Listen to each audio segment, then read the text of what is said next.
This class is concerned with the flow of communications. Organizations need good communications in order to smooth the flow of the operation.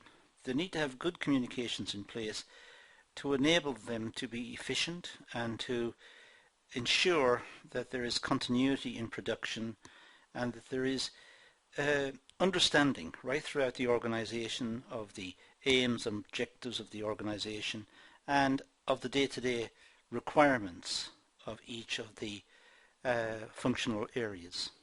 So it's important to have good communications right throughout the organization. In order for the company to have good communications, there must be good communications at all levels of management. So it starts with the management. The senior management should have good communications channels amongst themselves. They then should have good communications channels with the middle management, and the middle management with the line management, and the line management with the operatives and the workers. So this whole idea of communications permeates the organization. It runs right through the organization, from the very top level right down to the shop floor. Now, communication takes the forms of oral communications, people talking to each other and communicating orally. It could be written, and in organizations it tends to be written because they like to have a paper trail of what was said and what was agreed. It could be non-verbal, it could be body language, probably the weakest form of communications and also the one which is more vulnerable to misinterpretation. Now, how communications flows? Well, internal communications refers to the effective passing of information through the chain of command. So it's internal communication within the business, and it starts perhaps at the highest level of management and works its way right through the various levels until it gets to the shop floor. And all the time it's important that the message is clearly understood and is not distorted on the way. It's important that the message remains intact right throughout the communications channel, and that noise in the system or interferences in the system don't distort the message. In an organization, communication flows downwards, as I said, from the senior management right down through the various layers. It flows upwards as well. Ideas and feedback on changes in policy and so on, these are fed back to the senior management. So a good idea may come from the senior management down to the shop floor, but when it's tried to be implemented at the shop floor level, issues arise. So the good idea perhaps was not such a good idea, and that information and that feedback is fed back upwards through the system. And again, communications channels must enable this communications to get through and be clearly understood at the level in which for which it was intended. Communications can also be lateral. It can go from side to side. A good example of this would be the marketing department informing the production department about changes in sales and changes in the patterns of customer requirements. And it can be diagonal. Information can flow in various ways around the organization. It can jump from one section of the organization to senior management and jump from senior management to a different section, bypassing perhaps some levels. So it's possible to conceive of it as diagonal as well. Let's talk about downwards communications to start. Downward communication is the flow of communication that runs simply down the organization, as you would expect. This is a typical autocratic leadership style where tasks are delegated to subordinates. So downwards communications has got a feeling of autocratic leadership. It's the top management telling the lower layers what to do. It's autocratic. It doesn't have to be. It could be the top management indicating to the levels below what its thinking is about the future direction of the organization and confiding in them their plans for the organization. So it doesn't have to be autocratic, but it has certainly got a feeling that the top management is telling the lower management what's going to happen. So managers and leaders use this flow of communication to give instructions and provide information to the lower levels of hierarchy. When it's giving instructions, that's when it's really autocratic. But when it's informing, it's more participative. It's more, it's seen more as a part of the team. That the top layer of management is a part of the team, the same as the people on the shop floor. It's not a them and us. We're all in it together. That sort of feeling. So simply the downward flow of communications is from manager to supervisor to employee. Downward communication provides for a more efficient workforce. This is because policies and procedures have been put in place and employees are expected to follow in accordingly. So it is more efficient because the chances are the policies and the ideas have been thought out and have been ironed out and looked at carefully so that there is structure to the organization. The policies are passed down and then implemented. Without this, there would be no structure. There would be consultation at all levels and confusion and perhaps a lot of wasted time while people try to sort out themselves and how to work. So with this method, at least there is a structure coming down. Employees are made aware of their expectations and they work towards the organizational aims and objectives. So once the policies have been ironed out at the top and communicated downwards, then the employees know what the aims of the objectives of the business are, and if they agree with them, they will continue to work for that business and they will be happy to try and achieve those aims and objectives.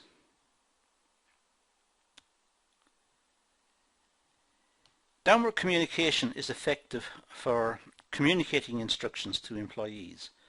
It's good at passing instructions to employees.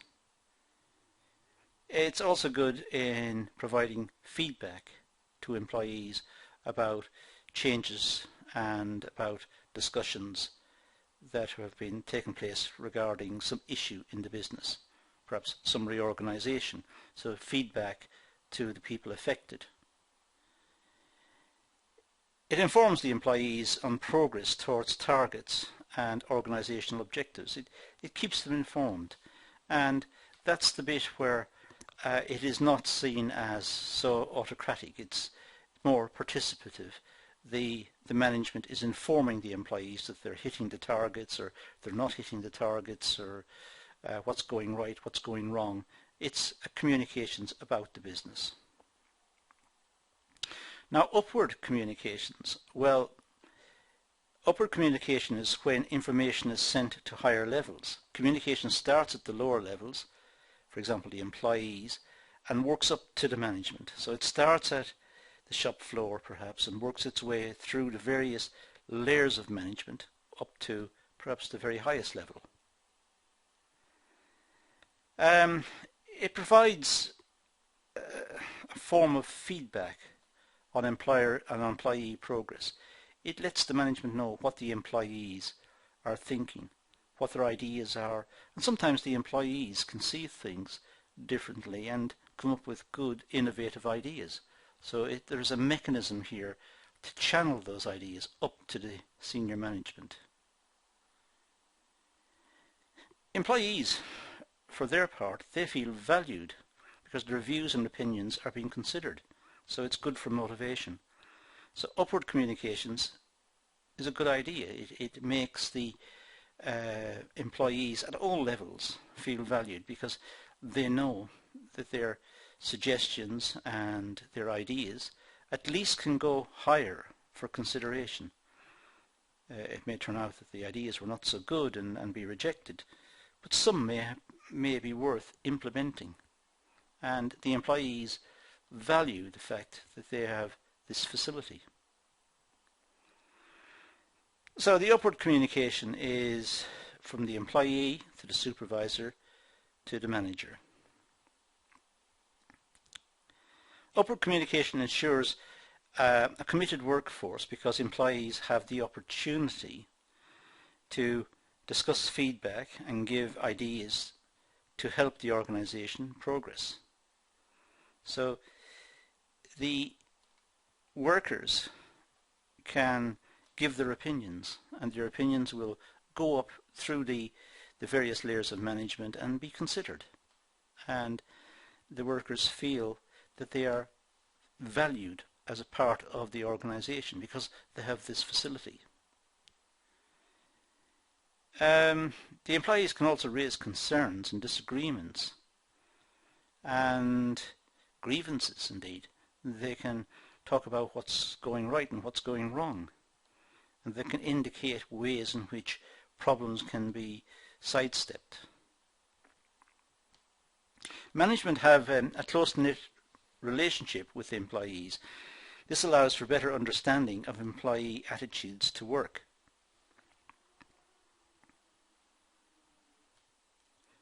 So this form of communications enables management employees to understand each other more effectively. And in that sense, it's a good form of communications. It facilitates understanding on both sides. And any problems that arise can be effectively resolved because there is communications. When a problem arises, it can be communicated up to management, and the management will then understand why there is a blockage or a problem and work with the employee, presumably, and get rid of the issue. So there's greater understanding. Now, upward communications consists of, it could be a suggestion box or some mechanism to take ideas from the shop floor and from all levels within the organization, not just the shop floor, from the office and so on. Take ideas and collect the ideas. So it could be simply a suggestion box. More than likely it's going to be performance appraisal, where the manager meets the subordinate and has an appraisal, and during the appraisal issues can be discussed and raised and noted, and there can be follow-up on this. So it's more than likely the case that performance appraisals will be the form of upward communications. The downside of that, of course, is that performance appraisals may only take place once a year or once every 6 months. So it's a very irregular form of feedback. And there can be grievance and complaint procedures. That's a form of feedback that something has gone wrong. In the case of grievance and complaints, that's quite serious. So it means something has gone wrong badly, and perhaps it shouldn't have been allowed to get that far. There can be surveys and questionnaires amongst the workforce, but not often conducted. It depends on the size of the organization.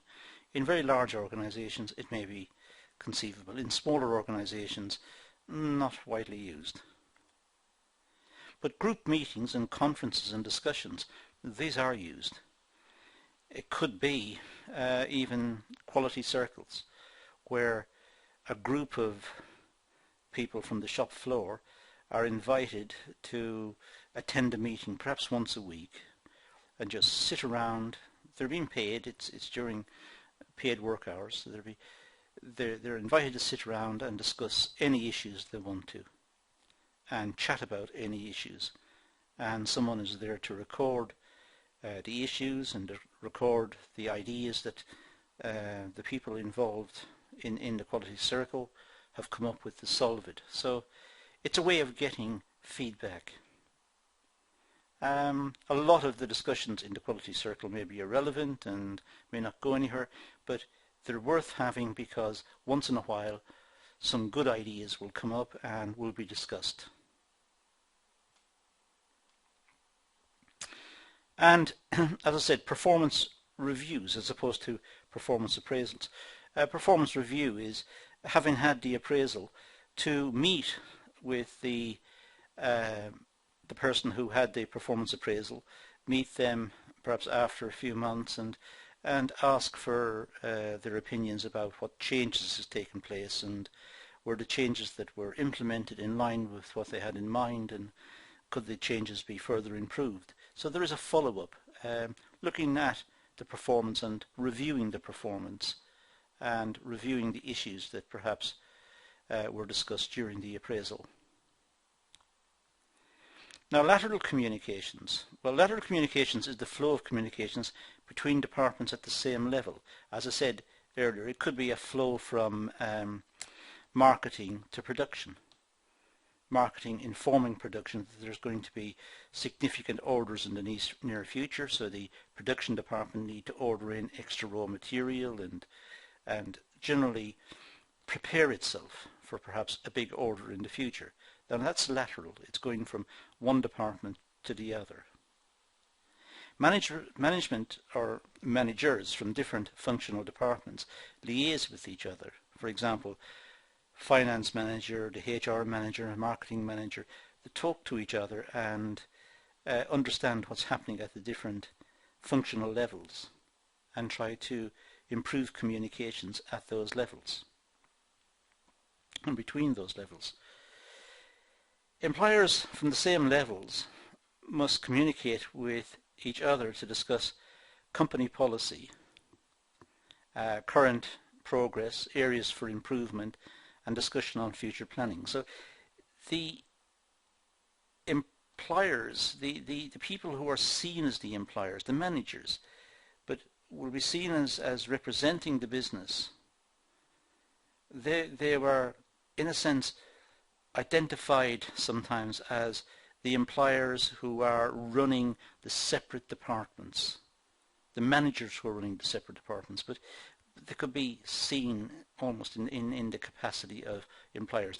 They're almost autonomous units, and they need to communicate with each other because in a sense they're buying services off each other. The production people are selling their services to the marketing people, and the marketing people are selling the product, and the accounts people are dealing with the flow of revenue as a consequence. So these are departments linking to each other, and it's easy to conceive of them as almost autonomous. They're not. They're still within the organization, but sometimes they have a life of their own. They have their own needs, their own requirements, and it's best if they deal with each other. There's a flow of information between the various departments. If we look at the structure of a business, typically we have, let's say, a board of directors, and we have production, marketing, accounts, human resource, R&D, and underneath we have all of the sub-functions for each of the department. So in production we have assembly and construction and so on. In R&D we have product development. In accounts we have the financial accounts and the management accounts and so on. Now if we just if we get rid of all of the peripheral bits of this diagram, just concentrate on the functional areas, that's what we get. We move from that to that. These are the functional areas. And this is lateral communications, where each of the departments speak to each other. Now, lateral communications is beneficial to the organization. It promotes better coordination of tasks. As I said earlier, the example I gave earlier was marketing, who has knowledge that there's going to be quite a significant order in the future, telling production to prepare for it. So there's better coordination of tasks. And there's better cooperation between employees and departments, because there's more information around. People know that there's going to be, let's say, a big demand for the product, so marketing has done a good job. So production needs to tool up for it. The employees within the production section will be informed that they need to make an extra effort to prepare for this big order, because if the company successfully completes the order, it'll improve the health of the business and so on, and perhaps lead to bonuses for the employees. Depends. It provides a support mechanism.